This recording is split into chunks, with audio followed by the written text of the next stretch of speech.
நீ ஆர்ட்ஸ் தானடா படிச்ச, எப்படி ஐடில வேலை பார்க்குற? எந்த டிகிரினாலும் பரவாயில்லண்ணா. சென்னையில் இருக்க எஸ்எல்ஏ ஐடி ட்ரைனிங் இன்ஸ்டியூட் தான் நான் ட்ரைனிங் எடுத்தேன். மாதம் 30,000 சம்பாதிக்கிறேன். சூப்பர்டா. For IT training and placement contact 8870767784.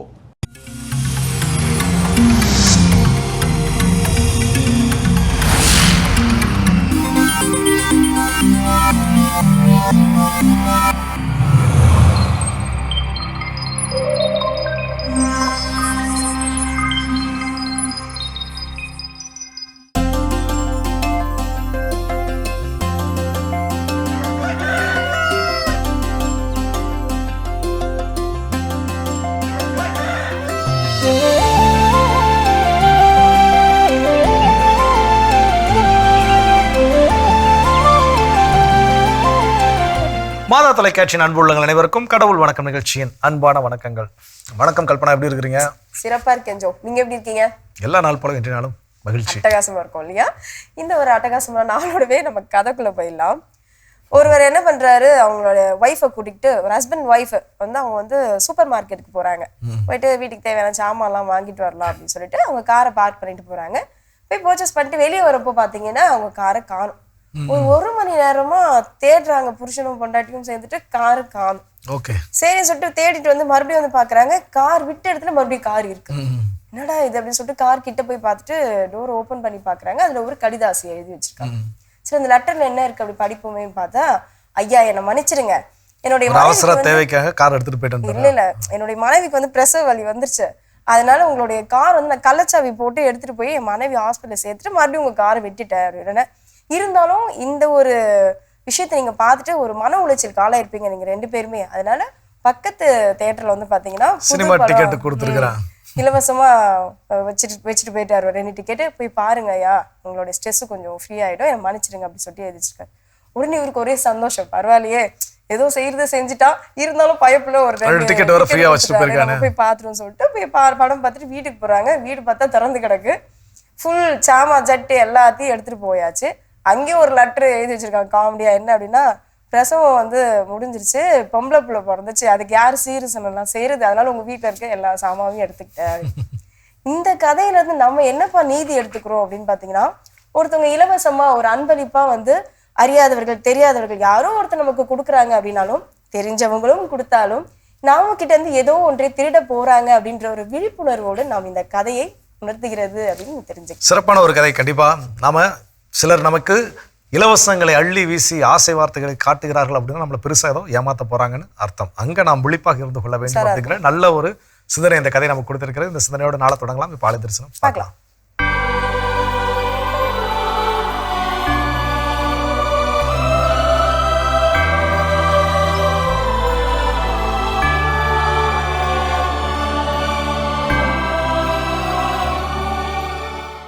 உறவு மலரும் புனித இடம் ஆலயம், உள்ளம் ஒன்று சேரும் இடம் ஆலயம்.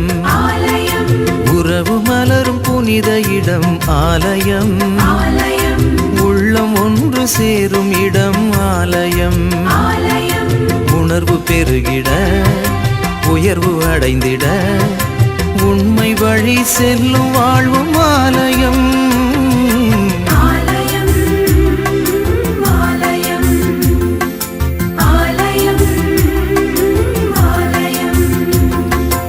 உறவு மலரும் புனித இடம் ஆலயம், உள்ளம் ஒன்று சேரும் இடம் ஆலயம்.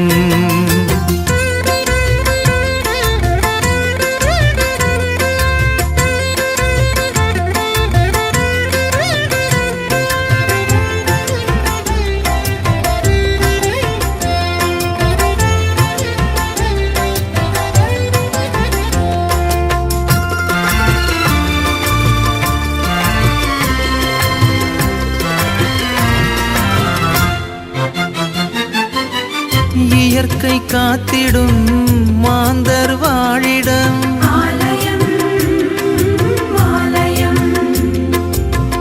பகிர்ந்து வாழ்ந்திடும் உயிர்கள் உறைவிடம்,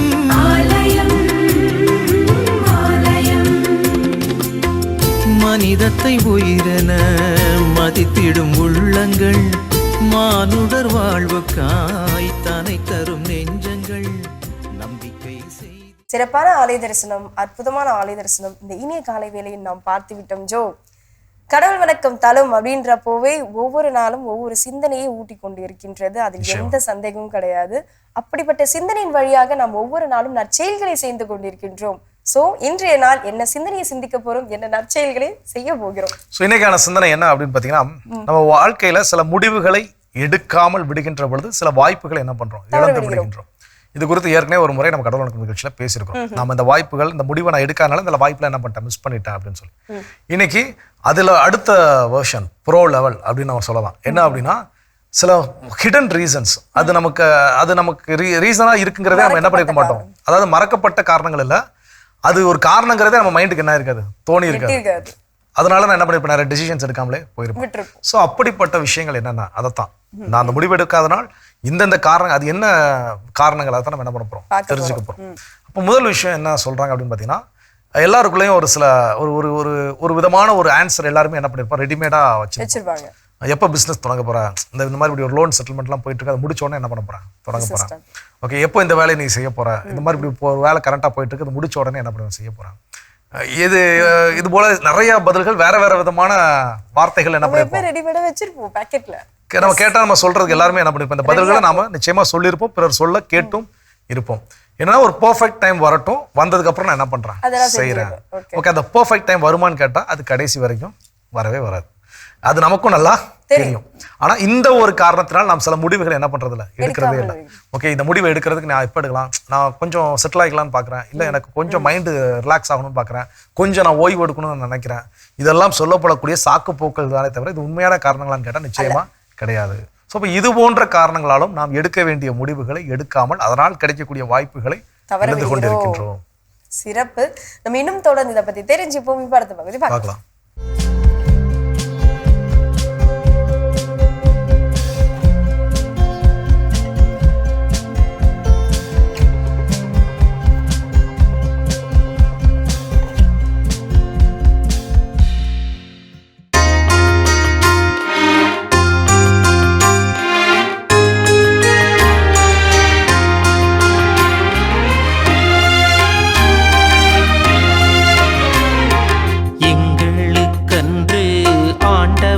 மாட்சியை பெயருக்கே உரித்தாக்கும். எங்களுக்கன்று ஆண்டவரே மாட்சியை பெயருக்கே உரித்தாக்கும். எங்களுக்கன்று ஆண்டவரே, எங்களுக்கன்று மாட்சியை பெயருக்கே உரித்தாக்கும். பேரன்பையும் உண்மையையும் முன்னிட்டு அதை உமக்கே உரியதாக்கும். அவர்களுடைய கடவுள் எங்கே என பிற இனத்தார் வினவுவது ஏன்?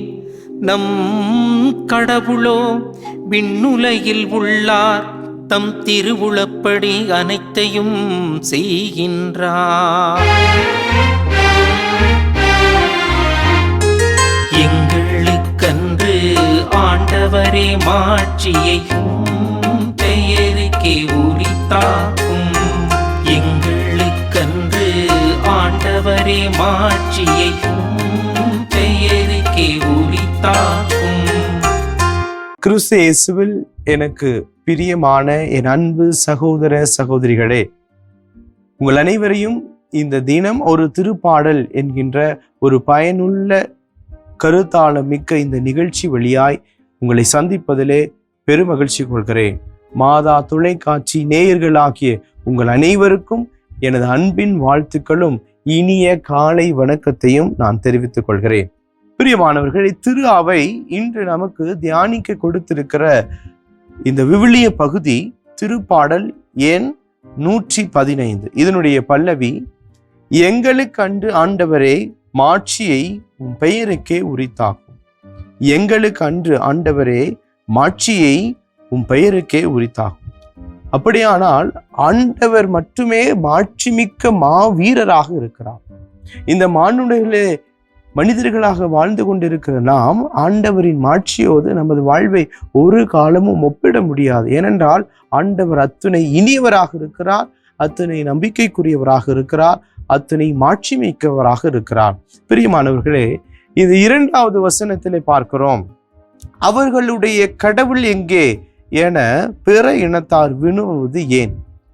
இஸ்ரேல் மக்கள் தங்கள் உண்மையான அந்த உயிருள்ள ஆண்டவரை மறந்து பொன்னாலான வெள்ளியாலான கை வேலைப்பாடுகளாலான சிலைகளை பொற்கண்டுகளை தங்கள் தெய்வங்களாக வழிபட்டு வாழ்ந்து கொண்டிருந்த வேளையிலே அவர்களுக்கு ஒரு தீங்கு வருகிற போது, துன்பம் வருகிற போது, எங்களை மீட்டரும் காப்பாற்றும் என்று வேண்டிக் கொள்கிற போது அந்த கண்ணிருந்த சிலைகள், காதுகள் நிறைந்த அந்த தெய்வங்கள் காண்பதும் இல்லாமல் கேட்பதும் இல்லாமல் வெறும் கற்சிலைகளாகவும் பொற்சிலைகளாகவும் வேற்றின தெய்வங்களாக இருந்தார்கள். ஆனால் நம்மை படைத்து பராமரித்து அனுதினமும் ஆசிர்வதிக்கிற தெய்வம் நம்மை காண்கிற தெய்வமாக இருக்கிறார், காக்கிற தெய்வமாக இருக்கிறார், பாதுகாக்கிற தெய்வமாக இருக்கிறார், பராமரிக்கிற தெய்வமாக இருக்கிறார். பிரியமானவர்களே, இத்தனை வல்ல தெய்வத்தை விட்டுவிட்டுதான் அந்த இஸ்ரேல் மக்கள் அந்த பொற்சிலைகளையும் கை வேலைப்பாடுகளையும் தங்கள் தெய்வங்களாக ஏற்று வணங்கத்தோட ஆரம்பித்தார்கள். இப்பொழுது துன்பம் கஷ்டம் என்று வருகிற போது அதைத்தான் கேட்கிறார்கள், அவர்களுடைய கடவுள் எங்கே? ஆனால் நம் ஆண்டவர் நம் தேவையை அறிந்து நம்மோடு வாழ்கிற கடவுளாக, நாம துன்பத்திலும் இன்பத்திலும் தோள் கொடுக்கிற கடவுளாக, ஒவ்வொரு நிமிடமும் ஒவ்வொரு மணிப்பொழுதும் நம்மோடு செலவு செய்கிற நம் நிழலாக இருந்து நம்மை வழிநடத்துகிற கடவுளாக இருக்கிறார். இதைத்தான் இன்றைய தலைப்பிலேயே நாம் பார்க்கிறோம். உண்மையான ஆண்டவர், நம் ஆண்டவர் பொய் தெய்வங்கள் போல அல்ல, காதிருந்தும் கேளாத தெய்வங்கள் போல அல்ல, மாறாக உயிருள்ள உயிர்த்த ஆண்டவராக இறைவன் நம் மத்தியிலே வாசம் செய்கிறார். பிரியமானவர்களே, நம்முடைய தெய்வம் உயிருள்ள ஆண்டவர், உயிர்த்த ஆண்டவர். இதோ இந்த உயிர்ப்பின் பாஸ்கா காலத்திலே வாழ்ந்து கொண்டிருக்கிற நாம் உண்மையான சமாதானத்தை நான் உங்களுக்கு கொடுக்கிறேன், என் அமைதியை நான் உங்களுக்கு கொடுக்கிறேன் என்று சொல்லி நாம் கண்ணீர் எல்லாம் துடைத்து அமைதியும் மகிழ்ச்சியும் சமாதானத்தையும் சந்தோஷத்தையும் கொடுக்கிற உயிருள்ள ஆண்டவராக இருக்கிறார். தன் உயிரை கொடுத்து நாம் உயிர் வாழ ஆசைப்பட்ட ஆண்டவராக இருக்கிறார். பிரியமானவர்களே, 3வது வசனத்திலே நாம் வாசிக்கிறோம், நாம் கடவுளோ விண்ணுலகில் உள்ளார், தம் திருவுளப்படி அனைத்தையும் செய்கிறார். பிரியமானவர்களே, தம் திருவுளப்படி அனைத்தையும் விண்ணிலிருந்து நமக்காய் செய்து வந்து கொண்டிருக்கிற ஆண்டவர் நம் ஆண்டவர் இயேசு கிறிஸ்து. நம்முடைய இந்த மண்ணுலக வாழ்க்கையிலே அனுதினமும் அனுபவிக்கிற ஆசீர்வாதங்கள், நம்முடைய சந்தோஷங்கள், சமாதானங்கள், நல்ல உடலுள்ள ஆரோக்கியங்களை ஆண்டவர் விண்ணுலகிலிருந்து நமக்கு பொழிந்து கொண்டிருக்கிறார். நம்முடைய வாழ்க்கையிலே நாம் சிந்தித்து பார்க்க மறந்து போகக்கூடிய ஒரு காரியம், நம்முடைய வாழ்க்கையிலே நாம் அனுபவிக்கிற ஒவ்வொரு நன்மைத்தனங்களும் ஆண்டவர் கொடுக்கிற நன்மைத்தனங்கள். ஆண்டவர் கொடுப்பவை அவை விண்ணிலிருந்து வருகிறவை, அவை நிலையானவை, நிரந்தரமானவை, நிறைவானவை. பிரியமானவர்களே, இது இறைவனது திருவுளப்படி கொடுக்கிற நன்மைத்தனங்கள். அதைத்தான் நாம் பார்க்கிறோம். நம்முடைய வாழ்க்கையிலே ஆசி பெற்ற மக்களாக இறைவன் நம்மை உயர்த்தி இருக்கிறார் என்பதைத்தான் 15வது வசனம் அழகாக சொல்கிறது. நீங்கள் ஆண்டவரிடமிருந்து ஆசி பெறுவீர்களாக, விண்ணையும் மண்ணையும் உண்டாக்கியவர் அவரே. ஆக இந்த விண்ணையும் மண்ணையும் இந்த மனிதனையும் உண்டாக்கிய ஆண்டவர் அவரது வாழ்வின் ஆசீர்வாதங்களை விண்ணுலகத்திலிருந்து அவரவர் தேவைக்கு ஏற்ப பகிர்ந்து கொடுக்கிற நீதி மாறாத நேர்மையான நமது நலத்தை விரும்புகிற ஆண்டவர், நம்மை உற்று நோக்குகிற ஆண்டவர், நம் தேவைகளை உணர்ந்து கொள்கிற ஆண்டவர், நம் தோளோடு தோள் கொடுக்கிற ஆண்டவர், கரம் பிடித்து வழிநடத்துகிற ஆண்டவர், கண்மலை மேல் நம்மை உயர்த்துகிற ஆண்டவர், வாழ்வை ஒளிமயமாய் மாற்றுகிற ஆண்டவர் நம் உண்மையான தெய்வம். இந்த தெய்வம் இந்த இஸ்ராயேல் மக்களுடைய வெற்று தெய்வங்கள் போல, சிலை தெய்வங்கள் போல, பொன்னாலான கை வேலைப்பாடுகளாலான வெள்ளியாலான தெய்வங்கள் போல அல்ல, கண் இருந்தும் காணாத குருட்டு தெய்வங்கள் அல்ல, மாறாக உண்மையான தாயன்போடு தந்தையினுடைய பாசத்தோடு வழிநடத்துகிற தெய்வம், ஒரு தோழனை போல தோள் கொடுக்கிற தெய்வம். உயிருள்ள ஆண்டவரிடத்திலே நம்மை முழுவதுமாக ஒப்பு கொடுப்போம், கவலைகளை மாற்றி வைப்போம். ஏனென்றால் ஆண்டவர் நமக்கு விண்ணுலகிலிருந்து ஆசிரை பொழிய இருக்கிறார். கண்களை மூடி ஆண்டவர் பாதத்திலே நம்மையும் நம் குடும்பத்தையும் ஒப்பு கொடுப்போம். எங்களை என்னாலும் காத்து வழி நடத்துகிற ஆண்டவரே, விண்ணிலிருந்து நான் உனக்கு ஆசி வழங்குவேன் என்று சொன்னீரே. இதோ எங்களை விண்ணுலகிலிருந்து உற்று நோக்குவராக இருக்கிறீரே. எங்கள் தேவைகளை அறிந்து ஆசீர்வதிக்கிற தெய்வமே, நீங்கள் கவலை கொள்ள வேண்டாம், ஏனென்றால் நான் உங்கள் மீது கவலை கொண்டுள்ளேன் என்று சொன்னீரே. எங்கள் கவலைகள் எல்லாம் பாதமும் ஒப்பு கிடைக்கிறோம் அப்பா. இதோ தெய்வமே, எங்களுக்கு தேவையான நேரத்திலே தேவையான எல்லா காரியங்களையும் நீர் கொடுப்பீர், ஆசீர்வாதங்களை வழங்குவீர் என்கின்ற நம்பிக்கையிலே எங்கள் வாழ்வு முழுவதையும், எங்கள் குடும்பங்கள், குழந்தைகள் எல்லாவற்றையும் உம் பாதம் ஒப்பு கொடுக்கிறோம். உம் பாதத்திலே சரணடைகிறோம். எங்களை பொருட்படுத்தி வழி நடத்தும் எங்கள் ஆண்டவராகிய கிறிஸ்து வழியாக உம்மை மன்றாடுகிறோம். ஆமென். அருமையான தினம் ஒரு திருப்பாடல் பகுதி பார்த்துட்டோம். இன்னைக்கான திருப்பாடலும் கேட்டாச்சு. அதோட இன்னைக்கு நம்ம பேசிட்டு இருக்கிறோம் கடவுள் வணக்கம் நிகழ்ச்சியில. வாழ்வில் சில முடிவுகளை நாம் எடுக்காததால் நாம் இழக்கக்கூடிய வாய்ப்புகள், ஏன் அந்த முடிவை எடுக்கலங்கிற காரணத்தை என்ன பண்றோம் தெரிஞ்சுட்டு இருக்கிறோம். அதில் அடுத்தது என்ன சொல்றாங்க, லைஃப்ல நம்ம ஏதாவது ஒன் டைம் ஒரு சக்சஸை ரீச் பண்ணிட்டோம்னு வச்சுக்கோங்களேன், அதுக்கப்புறமா நம்ம சுற்றி இருப்பவர்கள் எல்லோருமே என்ன பண்ணுவாங்க அப்படின்னா, நம்மள எப்பவுமே வந்து ஓகே இவன் வந்து சக்சஸை வந்து நோக்கி போயிட்டே இருப்பான், இவன் அதை நோக்கி தான் செயல்கள்லாம் வந்து நிறைய செய்வான் அப்படின்னு சொல்லி ஒரு எதிர்பார்ப்பு வந்துடும் நம்ம கிட்ட. அப்படி திணிச்சிருவாங்க. அப்போ ஒரு சில பேர் என்ன பண்ணுவாங்க அப்படின்னா, அதற்காக பயந்துட்டு ஐயோயோ இந்த மாதிரி நம்ம வந்து ஒரு விஷயத்த நம்ம செஞ்சு கொடுத்துட்டோம் அப்படின்னா நம்ம எதிர்பார்த்துட்டே இருப்பாங்களே, திரும்ப திரும்ப திரும்ப அதையே செய்யணுமே அப்படின்னு சொல்லி அதை செய்யாமல் இருப்பதற்காக அவங்க என்ன சொல்வாங்க, நோ அப்படின்னு சொல்லிட்டு அந்த விஷயத்தை வாய்ப்புகளையும் தவற விட்டுருவாங்க. கண்டிப்பா அதை சொல்லும்போது நிறைய விஷயங்கள் மைண்ட்ல வருது. ஒண்ணு என்ன, ஒரு சில நம்மளுடைய அலுவலகங்கள் நம்ம சில மனிதர்கள் நம்ம என்ன பண்ணி சந்திச்சப்போ மேபி நாமளே அந்த மனிதராக கூட இருக்கலாம். இந்த டைம் அந்த வேலை செய்வதற்கு எல்லாம் எனக்கு தெரிஞ்சிருக்கு, எல்லாம் ஓகே. அந்த இடத்துல ஐயோ இது யாரா செய்வா, இது எப்படா செய்யறதுன்னு தெரியாம முழிச்சுக்கிட்டு இருப்பாங்க. நம்ம ஒருத்தருக்கு தான் அந்த வேலையை செய்வதற்கான வழி தெரிஞ்சிருக்கும்.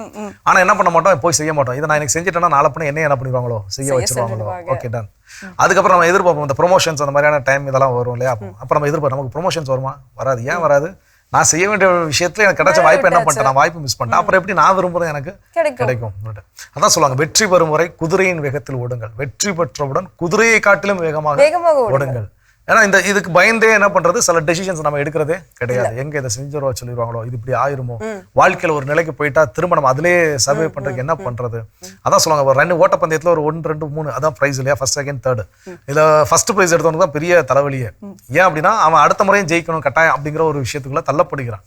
அப்போ அந்த இதுக்கு எவன் ஒருவன் துணிச்சலோடு எனக்கு அதை பத்திலாம் கவலை இல்லை, நான் வின் பண்ணிக்கிட்டே தான் இருப்பேன் அப்படின்னு துணிச்சலோட முடிவெடுக்கின்றானோ அவனுக்கு எல்லாமே வெற்றியாக என்ன பண்ணும் கிடைக்கும். அந்த துணிச்சல் இல்லாமல் ஐயோ இப்படி ஆயிருமோ அப்படின்னு நாம் யோசிச்சு சில முடிவுகள் எடுக்காதனால் நமக்கான வாய்ப்புகளை இழந்து கொண்டே இருக்கின்றோம். இன்னும் இது போன்ற எவ்வளவு வாய்ப்புகள் எழுந்துட்டு இருக்கும்ன்றதை தொடர்ந்து பேசுவோம். இப்ப அடுத்த பகுதி பார்க்கலாம்.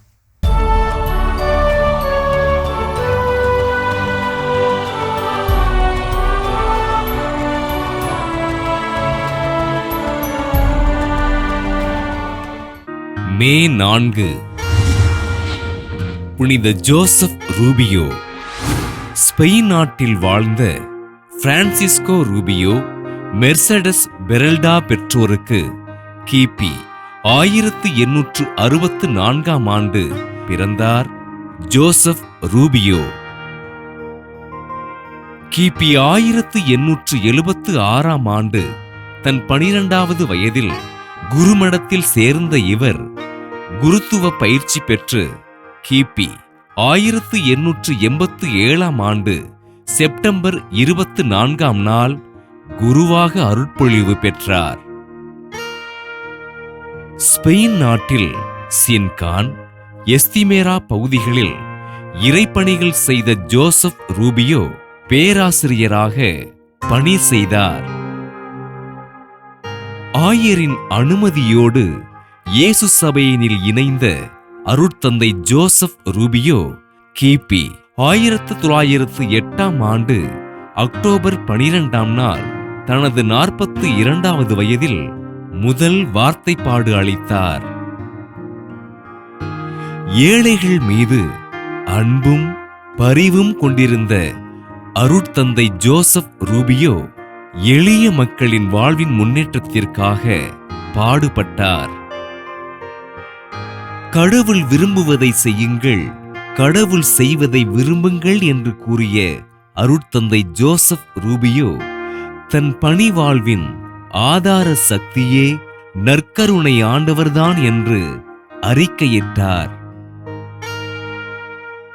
தன் ஆறுதலான வார்த்தையினால் பாவிகளை மனம் திரும்ப செய்த அருட்தந்தை ஜோசப் ரூபியோ 1929 மே 2 விண்ணகமடைந்தார். தன் பணி வாழ்வினில் ஒப்புரவு அருட்சாதனத்திற்கு முக்கியத்துவம் அளித்து பாவிகளுக்காக பரிந்து பேசிய அருட்தந்தை ஜோசப் ரூபியோ கடந்த 2003ஆம் ஆண்டு திருத்தந்தை 2ஆம் ஜான் பால் அவர்களால் புனிதராக உயர்த்தப்பட்டார். புனித ஜோசப் ரூபியோ திருவிழாவினை கொண்டாடுகின்ற நாம் நமது பாவங்களை இறைவன் மன்னித்து நமக்கு நல்வாழ்வினை அருளும்படியாக ஜெபிப்போம். சிறப்பான இன்றைய புனிதர் பகுதி நம்ம பார்த்துட்டோம். நம்மளுடைய வாழ்க்கையில சில முடிவுகள் எடுக்க வேண்டிய நேரத்துல நம்ம எடுக்காம விட்டுடுறோம். ஆனா அந்த முடிவுகளை ஏன் எடுக்க மாட்டோம் அப்படின்றதுக்கான காரணங்களை நம்ம தெரிஞ்சுக்கணும் அப்படின்னு சொல்லிட்டு இன்றைய நாள் நம்ம பேசிட்டு இருக்கோம். அடுத்ததா சொல்லப்படக்கூடிய காரணம் என்ன? நான் ஏன் சில முடிவுகளை நான் எடுப்பதில்லை, எடுக்காமல் நான் வந்து ஒதுங்கி சென்று எனக்கு கிடைக்கக்கூடிய வாய்ப்பை நான் மிஸ் பண்றேன் அப்படின்னு பாத்தீங்கன்னா, சில நேரங்கள்ல வந்து பாத்தீங்கன்னா எல்லா வாய்ப்புகளுமே கஷ்டப்பட்டு கடினப்பட்டு தான் கிடைக்கணும்னு கிடையவே கிடையாது. சில வாய்ப்புகள் ரொம்ப ஈஸியா நம்ம மடி மேல வந்து என்ன பண்ணும், ஆனா அப்படிப்பட்ட வாய்ப்புகள் நம்ம என்ன பண்ணுவோம், இவ்வளவு ஈஸியா எப்படிங்க கிடைக்கும் அப்படின்னு என்ன பண்ண மாட்டோம், அதை அக்செப்ட் பண்ண மாட்டோம். அதுக்கு எஸ் அப்படின்னு என்ன பண்ண மாட்டோம், அது நம்மளால நம்பவே முடியாது. ஃபர்ஸ்ட் ஆஃப் ஆல் அப்புறம் எங்க இருந்து நம்ம அக்செப்ட் பண்ணிக்கிறது? ஒரு நடந்த ஒரு விஷயம், ஒரு மேடை, I think Parveen Sultana ma'am தான் நினைக்கிறேன், அவங்க வந்து ஒரு ஸ்டேஜ்ல பேசிட்டு இருக்கப்போ இப்ப யாராவது ஒருத்தங்க மேல வாங்கப்பா, எனக்கு ஒரு சின்ன வாலண்டியர் தேவைப்படுது அப்படின்னு. அது ஒரு விமன்ஸ் காலேஜ், எந்த பொண்ணுமே முதல்ல என்ன பண்ண வரல, அது 2ஆவது டைம் கூப்பிடுறாங்க, யாராவது ஒருத்தங்க வாங்கமா வச்சுன்னு வாலண்டியர். அப்போ ஒரு பொண்ணு வந்துச்சு, வந்த பொண்ணு தான் 500 ரூபாய் போயிட்டோம் அப்படின்னு அனுப்பிச்சிட்டாங்க. அவ்வளவுதான் வாய்ப்புகள். வந்த எல்லாருக்கும் டே என்னடா கூப்பிட்டு 500 ரூபாய் வெறும் வெறும் மேடை ஏறி கூப்பிட்ட உடனே போனதுக்கு 500 ரூபாயா, எத்தனை பேர் மிஸ் பண்ணிட்டோம்னு ஃபீல் பண்ணிருப்பாங்க. அதே மாதிரிதான் நம்மளும் சில வாய்ப்புகள் அப்படிதான் இருக்கும், அது வாய்ப்பு மாதிரியும் தெரியாது, என்னடா இவ்வளவு எளிதில் கிடைச்சிருச்சா அப்படின்னு தான் என்ன பண்ணும் தோணும். நமக்கு எளிதில் கிடைக்குங்கிறதுக்காகவே நம்ம என்ன பண்ண மாட்டோம், ஒருவேளை கடவுள் நம்ம மேலே இறக்கப்பட்டிருக்கலாம், இந்த பையன் ரொம்ப கஷ்டப்படுறான்பா, இந்தா ஒரு அப்படியே பாக்கெட்ல விழுற மாதிரியான ஒரு சான்ஸ் அப்படின்னு சொல்லி, அது நம்ம பாக்கெட்ல விழுந்துருச்சுன்னே சொல்லி நம்ம என்ன பண்ண மாட்டோம், அந்த சான்ஸ்னே மதிக்க மாட்டோம். அதனால என்ன பண்ண மாட்டோம், அந்த டெசிஷனை எடுக்காம விட்டுட்டு அப்புறம் ஐயோ மிஸ் பண்ணிட்டோம், ஐயோ போச்சு அப்படின்னு சொல்லி ஃபீல் பண்ணிக்கிட்டு இருப்போம். உண்மையாக சிந்திக்கக்கூடிய ஒன்றுதான் இல்லையா? வாய்ப்புகள் வந்தால் அமைத்துக் கொள்ள வேண்டும்ன்றதை புரிந்து கொள்வோம். தொடர்ந்து பேசுவோம். பார்த்த பகுதி பார்க்கலாம்.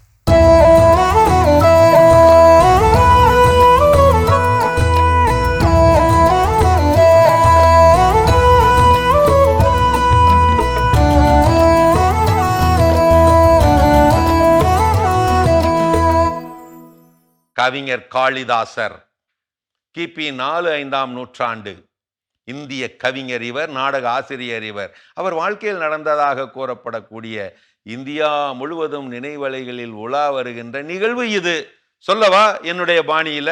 காளிதாசர் பல தேசங்கள் பயணித்து பல மகான்களை கண்டு பல பண்டிதர்களை வென்று காவிய கவி உலகில் முடிசூடா கவி மன்னராக திகழ்ந்த நேரம் அது. ஒரு நாள் ஒரு கிராமத்து வழியே போய்க் கொண்டிருந்தார். ஒற்றையடி பாதை வழியே போய்க் கொண்டிருந்த போது வறண்டு போனார். அந்த ஊரில் இருந்த வழி ஓரத்திலே புறம்பே இருந்த குடிசை வீட்டிலே வசித்து வந்தால் ஒரு பாட்டி, 100 வயது ஞான பாட்டி. அவள், பாட்டி தண்ணீர் கிடைக்குமா, தாகமாயிருக்கிறேன். தாராளமாக. யாரப்பா நீ? தான் யார் என்று தனது கவி பண்டிதத்தை சொன்னால் படிக்காத பாட்டிக்கு என்ன புரிந்துவிடப் போகிறது என்று நினைத்தபடி சொன்னார் காளிதாசர். நான் ஒரு யாத்ரிகன் பாட்டி. அதென்னப்பா அப்படி யாத்திரிகன் என்று சொல்லிவிட்டாய்? யாத்ரிகன் என்றால் யார் தெரியுமா? உலகத்திலே 2 பேர் தான் யாத்ரீகர்கள். ஒருவன் சூரியன், மற்றவன் சந்திரன். காலை முதல் மாலை வரை ஒருவனும், மாலை முதல் காலை வரை மற்றவனும் விடாமல் தவறாமல் ஒருவர் மாற்றி ஒருவர் யாத்திரை செய்வார்கள். அவர்கள்தான் யாத்ரீகர்கள். சூரியனும் சந்திரனும் தான் யாத்ரீகர்கள். சரி, நீ யார், அதை சொல்லு.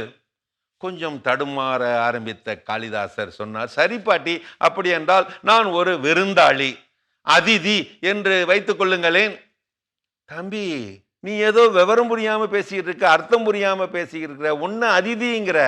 உலகத்திலேயே 2 பேர் தான் அதிதிகள், விருந்தாளிகள், வந்து போகிறவர்கள். ஒன்று இளமை, இன்னொன்று செல்வம். இவர்கள் தான் நிரந்தரம் இல்லாதவைகள், வந்து போவார்கள். அதை விடு, நீ யாரு, அதை சொல்லு. இந்த நாட்டுப்புற பாட்டிக்கு இவ்வளவு விவரமா என்று திகைத்தபடியே மேலும் கொஞ்சம் தடுமாற ஆரம்பித்த காளிதாசர் சொன்னார், சரி பாட்டி, அப்படி என்றால் நான் ஒரு பொறுமைசாலி என்றே வைத்துக் கொள்ளுங்களேன். தண்ணீர் கொடுங்கள். இப்போது கேட்டவுடன் வாய் விட்டு சிரித்தே விட்டால் அந்த பாட்டி. உனக்கு விவரமே தெரியாதா? இந்த உலகத்திலே 2 பேர் தான் பொறுமைசாலிகள். பொறுமைக்கு இலக்கணமானவர்கள். ஒன்று பூமி, அகழ்வாரை தாங்கும் நிலம். பூமி தன்னை ஆழ ஆழ தோண்டினாலும் இடம் கொடுக்கும் நிலம். இன்னொன்று மரம், வெட்டுபவனுக்கே நிழல் தரும் மரம், கல்லால் அடிப்பவனுக்கே கனி தரும் மரம். பொறுமைசாலி என்றால் இந்த இருவர் மட்டுமே பொருத்தமானவர்கள். சரி, அதெல்லாம் விடு. இப்ப நீ சொல்லு, யார் நீ?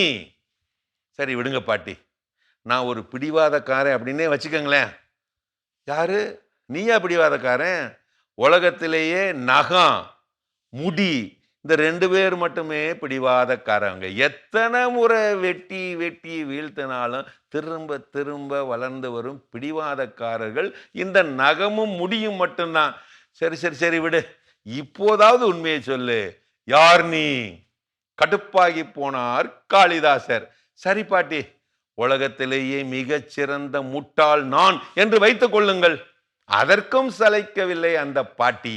பதில் வைத்திருந்தாள். அற்ப பதரே, உலகத்திலேயே சிறந்த முட்டாள்கள் என்றால் 2 பேர்தான். ஒருவர் ஞானமற்ற திறமையற்ற அரசன், இன்னொருவர் அவனது அடிவருடி மந்திரி. இப்போது சரணடைந்து விட்டார் காளிதாசர். என்னை மன்னித்து விடுங்கள் பாட்டி, நான் யார் என்று எனக்கே தெரியவில்லை, விரைவில் அறிந்து கொள்கிறேன். இப்போது சிரித்தாள் பாட்டி. நீ காளிதாசர் தானே, மகா கவிஞராயிற்றே. வா வா, நீ என் வீட்டுக்கு வந்தது எவ்வளவு பெரிய பேரு. வந்து உட்கார், மோர் தருகிறேன் குடி, தாகம் நன்றாக அடங்கும். மோர் குடித்து கொண்டே கேட்டார் காளிதாசர். சரி, நீங்கள் யார் என்று சொல்லுங்கள் பாட்டி. கேட்டவுடன் பலத்த சிரிப்புடன் சொன்னாலாம் அந்த பாட்டி. நானா? நான் யாரா? நான் தான் இந்த ஊர் பாட்டி. இப்படித்தான் அதி மெத்த படித்த புலமைகள் கூட தங்களையே யார் என்று கேட்டுக்கொண்டால் ஒரு சாதாரண மனித ஜீவன் என்றுதான் உணர்வார்கள். தன்னை அறிதலே ஞான பயணத்தின் ஆரம்பம் என்கின்றார் அரிஸ்டாட்டில். அதனால்தான் அடுத்தவரை அறிந்தவர் அடுத்தவரை ஆள்கிறார், தன்னை அறிந்தவரே தரணியை ஆள்கிறார்.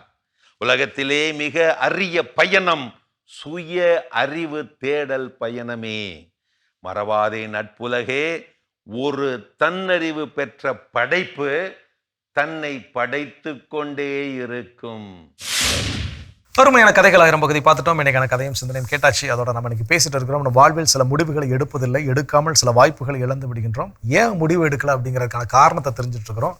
அதில் அடுத்தது என்ன சொல்றாங்க? பல நேரங்களில் பல வாய்ப்புகளை நம்ம ஏன் தவற விடுறோம் அப்படின்னா இந்த ஒரு பெரிய காரணத்தால் அப்படின்னு சொல்லலாம். என்ன அப்படின்னா நம்மளுடைய கம்ஃபர்ட் ஜோனை விட்டு வெளியே வர நம்மளுக்கு மனசு இல்லை. நம்ம அதுலயே விருப்பப்பட்டு அப்படியே உட்காந்துட்டோம். நீங்க ஒரு கதை சொன்னீங்க ஒரு நாள் இல்லையா, அந்த கேரட்டுக்கு ஆசைப்பட்டு அந்த கழுதை வந்து அங்கேயே இருந்துருச்சு.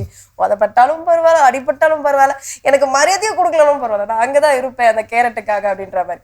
ஸோ அந்த மாதிரி தான் நம்மளும் என்ன பண்றோம், நம்மளுடைய கம்ஃபர்ட் ஜோனுக்காக நம்மளுக்கு கிடைக்கக்கூடிய, நம்ம எடுக்கக்கூடிய சில முடிவுகள் ஆகட்டும், கிடைக்கக்கூடிய வாய்ப்புகள் ஆகட்டும், இது எல்லாத்தையுமே இழந்து விட்டுட்டு இருக்கோம்.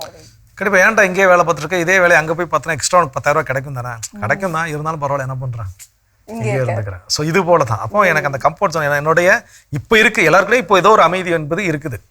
உள்ளுக்குள்ள 1000 சண்டை சச்சரவு இருந்தாலும், உள்ளுக்குள்ள எவ்வளோ பிரச்சனை இருந்தாலும், ரூம் போட்டு அழுகிற அளவுக்கு ப்ராப்ளம்ஸ் இருந்தாலும், ஏதோ ஒரு விதமான அமைதி எனக்குள்ள என்ன பண்ணுது இருக்குது. அந்த அமைதி நான் போதுங்கிற மனநிலையில மற்ற முடிவுகளை நான் என்ன பண்றேன், எடுப்பதில்லை. இதுவும் நாம் முடிவெடுக்க தவறுவதற்கான ஒரு முக்கியமான காரணம். திருத்திக் கொள்ளும். இன்னும் வேற விஷயங்கிறத தொடர்ந்து பேசுவோம். அதுக்கு முன்னாடி சின்ன பிரேக். கண்டிப்பா.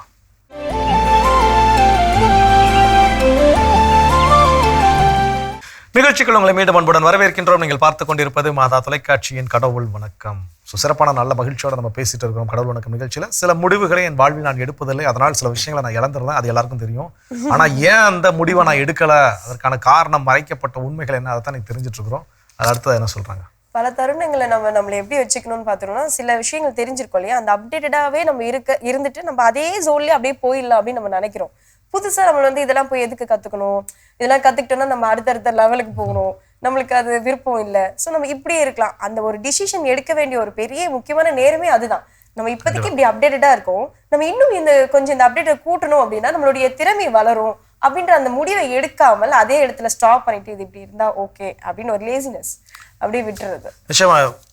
நம்ம கூட சமகாலத்துல வாழ்ந்த ஒரு மனிதர், மார்வல் ஸ்டுடியோஸ் அப்படின்னு சொல்லி தெரியும் எல்லாருக்கும். ஒரு மிகப்பெரிய திரைப்படங்கள், அதாவது காமிக்ஸில் வந்த புக்ஸ், இன்னைக்கு ஸ்பைடர்மேன், இந்த மாதிரியான நிறைய திரைப்படங்கள் சீரீஸ் எல்லாம் போயிட்டு இருக்குது. அயன்மேன், ஸ்பைடர்மேன், அப்புறம் அந்த அவெஞ்சர்ஸ், இந்த மாதிரியான இந்த திரைப்படங்களை உருவாக்கக்கூடிய அந்த ஸ்டூடியோஸ் அவங்க வந்து முதல்ல காமிக்ஸ் புக்ஸ் வெளியிட்டாங்க. அப்புறம் அந்த புக்ஸை பேஸ் பண்ணி திரைப்படங்கள் ஆரம்பிச்சு இன்னைக்கு சக்ஸஸ்ஃபுல் ஆகும். அவங்க சாதிக்காததே கிடையாது. அந்த அளவுக்கு இன்னைக்கு அதுக்கு ஃபேன் பேஸே பயங்கரமா இருக்குது. சில பேர்லாம் பார்த்தீங்கன்னா பைத்தியமா அந்த படங்கள் பார்க்கக்கூடிய மனிதர்கள் நான் நண்பர்கள் எங்கிட்டலாம் இருக்கிறாங்க. சில நேரம் சண்டையெல்லாம் வரும், இதெல்லாம் அப்படி இதெல்லாம் இப்படின்னு சொல்லி ஆர்குமெண்ட்ஸ்லாம் பயங்கரமா போகும். ஸோ அந்த மார்வல் ஸ்டுடியோஸில் அந்த கார்ட்டூன் கேரக்டரை வடிவமைத்த அந்த ஸ்டாலின் அப்படிங்கிறது சார், அவர் அந்த நிறுவனத்தில் முதல்ல என்ன வேலைக்கு சேர்ந்தவர்னு தெரியுமா? அவர் அந்த நிறுவனத்தில் முதல்ல அந்த ஆஃபீஸில் இருக்கக்கூடிய ஹையர் அஃபிஷியல்ஸுக்கு டீ வாங்கி கொடுக்கக்கூடிய ஆஃபீஸ் பாயா ஜாயின் பண்ணார் இருந்தார். ஆனால் பின்னாளில் அந்த நிறுவனத்தினுடைய சேர்மன் லெவலுக்கு உயரக்கூடிய ஒரு மிகப்பெரிய டெசிக்னேஷன்ஸ் ஏன் அவருக்கு கிடைச்சிச்சு அப்படின்னா, அவர் வெறும் டீ கொடுக்க மாட்டோம், அந்த எனக்கு வேலை டீ கொடுக்குறதானே அப்படின்னு அப்படி நினைச்சிருந்தாருன்னா இன்னைக்கு அந்த ஸ்டாலின்கிற பேர் நம்ம என்ன பண்ணிருக்க மாட்டோம், பெருசாக தெரிஞ்சிருக்கவே மாட்டோம். அவர் உருவாக்கிய இத்தனை கார்ட்டூன்ஸ் எல்லாம் நம்ம என்ன பண்ணிருக்க மாட்டோம், கண்டு ரசிச்சிருக்க மாட்டோம். அவர் டீ கொடுக்க போனாரு, அங்க என்ன வேலை நடக்குது அதை ஒவ்வொருத்தரையும் அப்சர்வ் பண்றாரு, புரிந்து கொள்கிறாரு. ஓகே, சில விஷயங்கள் இப்படிலாம் பண்றாங்க, இதெல்லாம் ஓகே தெரிஞ்சு அவர் தானே அப்டேட் பண்ணிக்கிட்டே இருக்கிறார். ஒரு கட்டத்துல அவங்களுக்கு ஏதோ ஒரு கார்ட்டூன் கேரக்டர் என்ன பண்ணணும், அவங்களோட பிராண்டை ப்ரூவ் பண்ற மாதிரி தேவைப்படும்.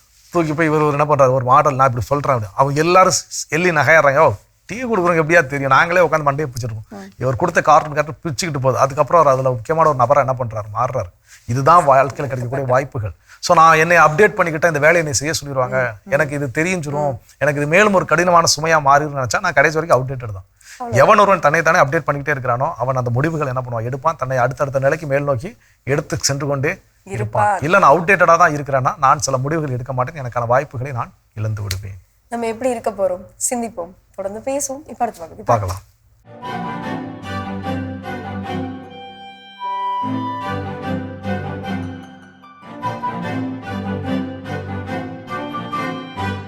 அன்பிற்கினிய மாதா தொலைக்காட்சி சுவைஞர்களே, தமிழினிய நெஞ்சங்களே, வணக்கம்.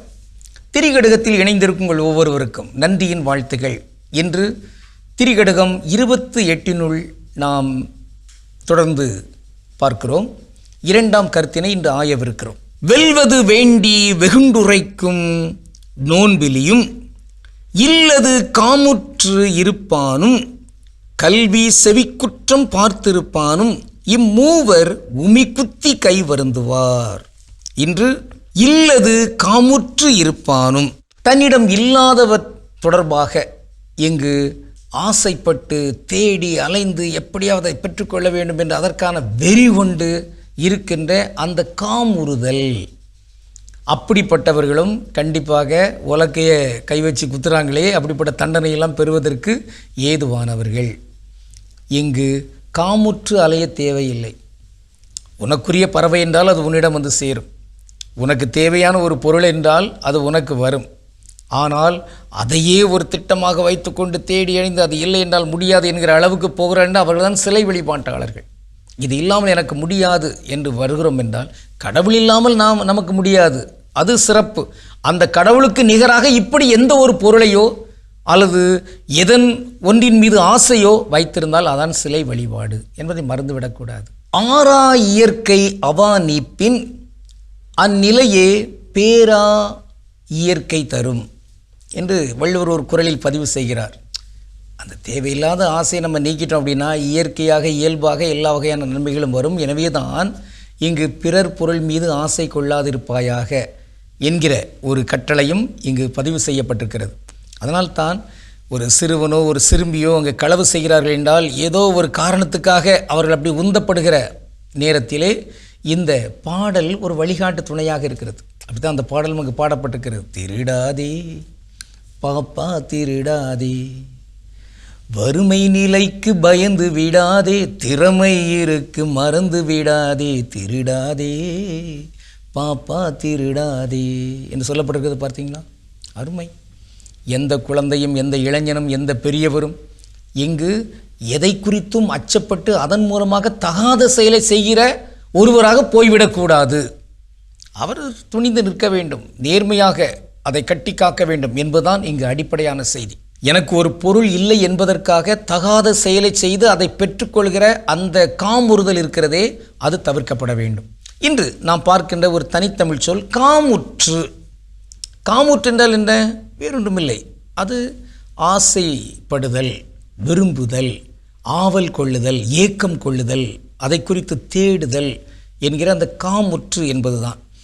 ஆக காமுற்று அருமையான தமிழ் சொல். ஆக திருக்குறளிலே அங்கு 3 பால்கள் இருக்கின்றன. அறத்துப்பால், பொருட்பால், இன்பத்துப்பால். அதை காமத்துப்பால் என்றும் சொல்கிறார்கள். ஒன்றும் பிழையில்லை. ஆயினும் இன்பத்துப்பால் என்பது இன்னும் கூடுதல் சிறப்பாக இருக்கிறது. அதான் தேவனே பாவனர் ஒன்றை பதிவு செய்வார். அறத்தோடு பொருள் ஈட்டி இன்பமாய் வாழ்கின்ற ஒரு வாழ்வியல் நெறி இங்கு இருக்கிறது என்பதாக. ஆக காமுகி என்றால் என்ன? காமுகன் என்றால் என்ன? அவர்கள் ஆசையாளர்கள். அது உடல் ஆசையோ அல்லது ஒரு தனிப்பட்ட ஆள் மீது ஒரு ஆசையோ அப்படிப்பட்டவர்தான் காமுகியாக காமுகன்களாக இருக்கிறார்கள். அத்தகைய காமுறுதல் தன்மை கூடாது. மாறாக இறையாட்சியை இங்கு நிலைநாட்ட வேண்டும் என்பதில் காமுறுதல்.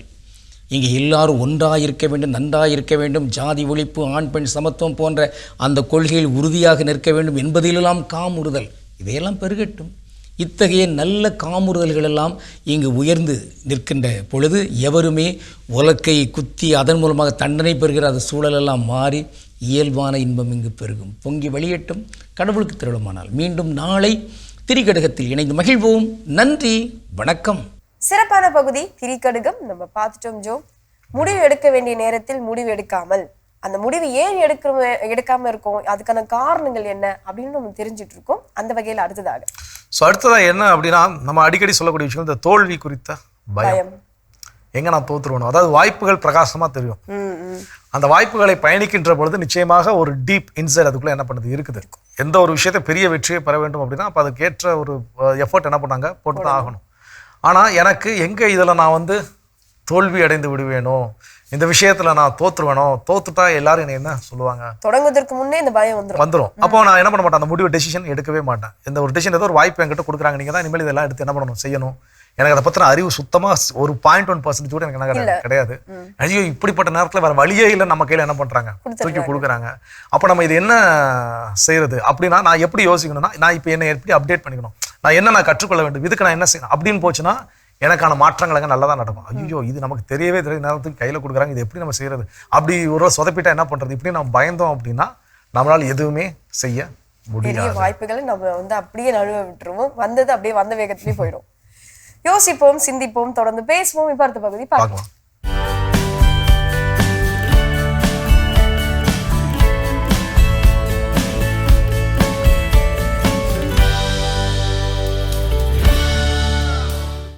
ஒரு சப்ஸ்கிரிப்ஷன், 1000 கதைகள், உலகமே உள்ளங்கையில்.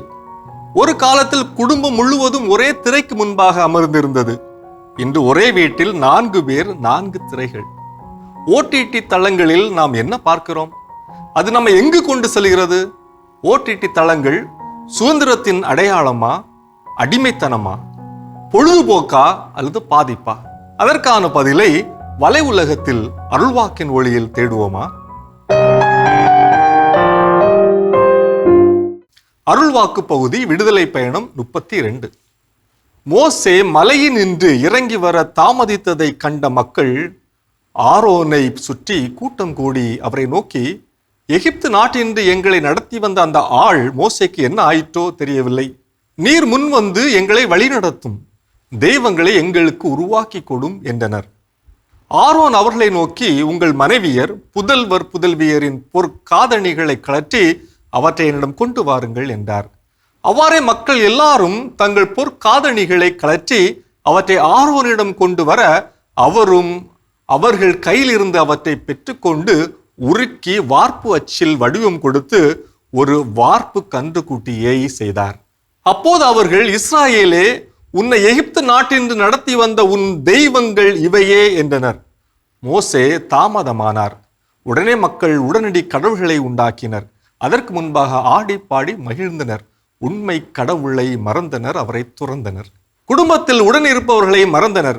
உடனடி கேளிக்கை, உடனடி இன்பம் என்று போகும் அவசர உலகத்தில் ஓடிடி தளங்கள் கேளிக்கை என்னும் வரத்தை தரும் போலி கடவுள்களே. இன்றைய காலத்தில் இணைய உலகில் அதிகமாக பேசு பொருளாக மாறியிருப்பது Netflix, Amazon Prime Video, Disney Hotstar போன்ற ஓடிடி தளங்களே ஆகும். உலக திரைப்படங்களில் இருந்து இணைய தொடர்கள், வெப் சீரிஸ் மற்றும் பல்சுவை நிகழ்வுகள் வரை அனைத்தையும் விரும்பி பார்க்கும் தளமாக அது விளங்குகிறது. பல ஆண்டுகளாக கேபிள் டிவி பார்த்து கொண்டிருந்தவர்கள், குறிப்பாக இளைய தலைமுறையினர், இந்த தளங்களையே இன்று விரும்புகின்றனர்.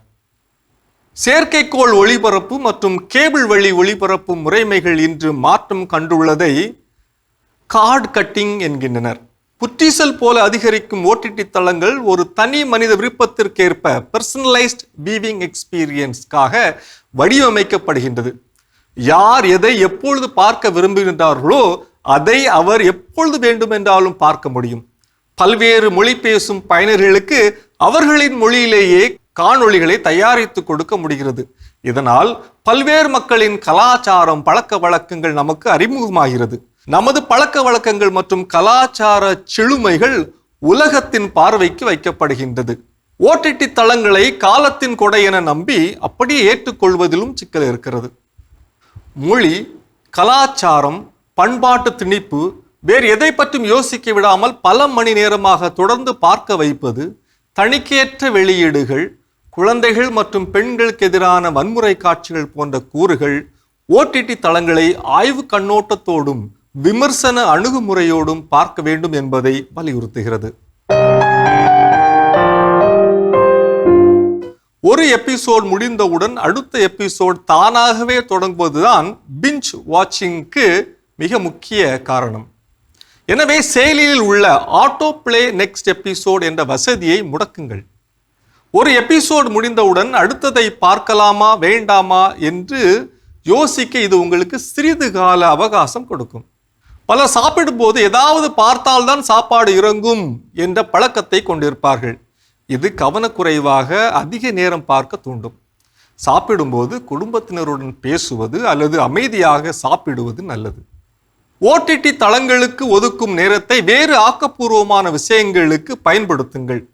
உடற்பயிற்சி அல்லது நடைப்பயிற்சி, ஆடியோ புத்தகங்கள் கேட்பது, நண்பர்கள் மற்றும் குடும்பத்தினருடன் நேரத்தை செலவிடுவது போன்ற செயல்களில் ஈடுபடுங்கள். ஒவ்வொரு மக்கள் தொடர்பு ஊடகங்களிலும் நன்மைத்தன்மையும் தீமைகளும் புதைந்திருப்பது போல இணையதள ஓடிடி தளங்களிலும் அவை காண கிடக்கின்றன. எதற்கும் பொறுமை இல்லாமல் ஆரோன் தங்கத்தால் கன்றுக்குட்டி ஒன்றை செய்து வழிபட்டது போல நாமும் ஓடிடி தளங்களுக்கு அடிபணிகின்றோம். ஓடிடி தளங்கள் அல்காரித கன்றுக்குட்டிகள் என்று சொல்லலாம். இஸ்ராயல் மக்கள் மோசேயையும் யாவே கடவுளையும் மறந்தது போல ஓடிடி தளங்கள் குடும்ப உறவை வலுவிழக்கச் செய்து நமது கடவுள்களையும் மறக்கச் செய்கின்றன. ஒவ்வொருவரையும் தனித்தீவாக அது மாற்றுகின்றது. இணைந்து வருதல், இணைந்து ஜெபித்தல், இணைந்து உணவு உண்ணல் என்ற பண்புகள் மறந்து போகின்றன. ஓடிடி தளங்களை அப்படியே ஏற்றுக்கொள்ளாமல் ஆய்வு கண்ணோட்டத்துடன் அணுகுவது நம் ஆரோக்கியத்திற்கு வழிவகுக்கும். இது வலையுலகம் 360 டிகிரி டிஜிட்டல் உலகிற்கான உங்கள் அகராதி. அருமையான வலையுலகம் 360 டிகிரி பார்த்தாச்சு. அதோட இன்னைக்கு நம்ம பேசிட்டு இருக்கிறோம் கடவுள் வணக்கம் நிகழ்ச்சியில் வாழ்க்கையில் சில முடிவுகளை நான் எடுப்பதில்லை, அதற்கான காரணங்கள் என்னென்ன அதெல்லாம் தெரிஞ்சுட்டு இருக்கிறோம். அதில் அடுத்ததான் என்ன சொல்றாங்க? இது வந்து ஒரு சிந்திக்கக்கூடிய வண்ணம் தான். என்ன அப்படின்னு பாத்தீங்கன்னா, நமக்கு நிறைய நேரங்களில் நிறைய நல்லதுன்னா என்ன தேடி வராது அப்படின்னு சொல்லிட்டு இருந்திருக்க அந்த நேரத்துல நம்மளுக்கு ஒரு பெரிய ஒரு நல்ல விஷயம் நடந்திருக்குன்னு வச்சுக்கோங்களேன், அது நம்ம கையிலேயே கிடைச்சிருக்குன்னு வச்சுக்கோங்களேன். அந்த இடத்துல நம்ம என்ன பண்ணுவோம்னா, அதை நம்பிருக்கவே மாட்டோம். ஃபர்ஸ்ட் அது நம்புறதுக்கான அந்த ஒரு தாட் நமக்குள்ள இருக்கவே இருக்காது. இது எனக்கா கிடைச்சது, இது எனக்காவே இருக்காது அப்படின்ற அந்த ஒரு எண்ணம் மட்டும்தான் நம்ம மனசுல ஓடிட்டு இருக்கோம். ஸோ அந்த இடத்துல நம்ம என்ன ஆகும் அப்படின்னா, ஓகே இது எனக்குரியது இல்லை அப்படின்னு சொல்லி அதை விட்டுருவோம். அந்த வாய்ப்பும் அப்படியே போயிடும். ஃபார் எக்ஸாம்பிள், ஒரு ப்ரொமோஷனல் லெட்டர் நம்மளுக்கு கிடைக்குது அப்படின்றப்போ, இது எனக்கே கிடைச்சது, இது எனக்கான உழைப்பு கிடைச்சதா அப்படின்னு சொல்ற பல கேள்விகள் தான் உள்ள வருமே தவிர இது எனக்குரியதா அப்படின்ற ஒரு எண்ணம் வராது. அதாவது விஷயம் என்னன்னா, நம்ம வந்து அது வரைக்கும் தோல்விகளை லைஃப்ல சந்திச்சிருக்கலாம். மேபி தோல்விதான் சந்திச்சிருக்கிறேங்கிறத நான் நம்பி இருக்கலாம், அது உண்மையா கூட இருக்காது. நானா எனக்கு என்ன பண்ணிக்கிட்ட ஒரு பொய்யை நம்பிக்கிட்டேன். அப்ப எனக்கு நடக்கக்கூடிய நல்ல விஷயம் நடக்கிறப்போ என்னால் அதை நம்பவே முடியாது. 2011-13 நினைக்கிறேன் பிஜி பண்ணிட்டு இருக்கிறப்போ மதுரையில் லேடி டோக் காலேஜ்னு சொல்லி ஒரு கல்லூரி உண்டு. அங்கே இன்டர் காலேஜ் காம்படிஷன்ஸ் நாங்கள் எங்கள் ஊரில் இருந்து நாங்கள் 12 பசங்கள்கிட்ட என்ன பண்ணிருக்கிறோம் போயிருக்கிறோம். இது வரைக்கும் போன நிறைய காம்படிஷன்ஸ் தான் வரும். மேக்ஸிமம் ஒரு 17 காலேஜ் 18 காலேஜஸ் வரைக்கும் தான் கலந்துக்குவாங்க. அங்கே பார்த்தீங்கன்னா கிட்டத்தட்ட 32-34 காலேஜஸ் அந்த டைம் வந்துருச்சு. செம க்ரௌடு. எல்லா போட்டிகளும் நடக்குது. கிட்டத்தட்ட 12 போட்டிகள் கிட்ட வச்சிருக்காங்க. நாங்கள் போனதுல எங்களால் 12 போட்டிகளை பங்கெடுக்க முடியல. ஒரு 8 போட்டிகளை தான் எங்களால் நம்ம பங்கெடுக்க முடிஞ்சது. அதில் வந்து ஒரு 2 ஃபர்ஸ்ட் ப்ரைஸ் 4 ஃபர்ஸ்ட் ப்ரைஸ் நம்ம சம்திங் எடுத்துட்டோம்னு நினைக்கிறேன். எல்லாமே அனௌன்ஸ்மெண்ட் போயிட்டு இருக்குது. கடைசி இந்த ஓவரால் வின்னர் அதுதான் வந்து எல்லாரும் எதிர்பார்க்கக்கூடிய ஒரு விஷயம். எங்களுக்கெல்லாம் சுத்தமாக நம்பிக்கையே கிடையாது. ஏன்னா 32 காலேஜ் வாங்கினது ஏதோ 4 ப்ரைஸ் நம்ம தான் நாங்கள் வாங்கியிருக்கிறோம். எப்படி ஓவரால் நாங்கள் வாட்டுக்கு உட்காந்துருக்கோம். அங்கே அந்த ஓவரால் வின்னர் எனி கெஸ்ஸுங்காங்க. ஒவ்வொருத்தரும் அவங்கவுங்க காலேஜ் பேர் என்ன பண்றாங்க, கத்துறோம் எங்க அப்படின்னு சொன்னாங்க. நாங்க எங்க காலேஜ் பேரை கூட என்ன பண்ணல, கத்தல. நாங்க மட்டும் அமைதியா உட்காந்துருக்கோம். எனக்கு என்னன்னா எதுக்கு வீணா கத்துவானே, கத்திட்டு நமக்கு பிரைஸ் கிடைக்கலன்னா அசிங்கமாய் பெருமை அப்படின்ட்டு நாங்களாம் பசங்களாம் அங்கே அமைதியா இருக்கோம். அவங்க எல்லாம் இல்லை நோ ஒவ்வொரு காலேஜ் பேரே சொல்ல நோங்கிறாங்க. கடைசி ஒரு கட்டத்தில் எவனும் எதுவுமே சொல்லலை, அமைதியா இருக்கிறாங்க. அவங்க இந்த winner is goes to Saint Xavier's college பாளையங்கோட்டைன்னொன்னே நாங்கள் இருக்கிற சேரெல்லாம் தூக்கி போட்டு ஏன்னு சந்தோஷத்தை என்ன பண்றோம், கையில் இருக்கிறதெல்லாம் தூக்கி கத்துறோம். Please come to the stage, please come to the ஸ்டேஜுங்கிறாங்க. நாங்கள் ஸ்டேஜுக்கு போகணுங்கிறதே எங்களுக்கு என்ன பண்ண மாட்டேங்குது, தோண மாட்டேங்குது. ஏன்னா எங்களால் நாங்கள் வெற்றி பெற்றதை எங்களால் நம்ப முடியல. அப்போ நம்ம சில நேரங்களில் இது மாதிரி இது வந்து ஓகே, இது வேறு வழியில் அப்புறம் பக்கத்துல இருந்து துரத்தி விடுவாங்க, மேடையில் போனால் பரிசு வாங்கணும் வச்சோம். ஓகே, வாழ்க்கையில் சில நேரங்கள் நமக்கு கிடைக்கக்கூடிய வாய்ப்புகளை இது போல இது எனக்கா கிடைச்சது, என்னால் நம்ப முடியல அப்படிங்கிற அந்த ஒரு மனநிலையிலேயே நாம் முடிவுகளை எடுக்காமல் அதை இழந்து விடுகிறோம். அதற்கான காரணமும் இதுதான். தொடர்ந்து பேசலாம் ஜெய், அடுத்த பகுதி பார்க்கலாம்.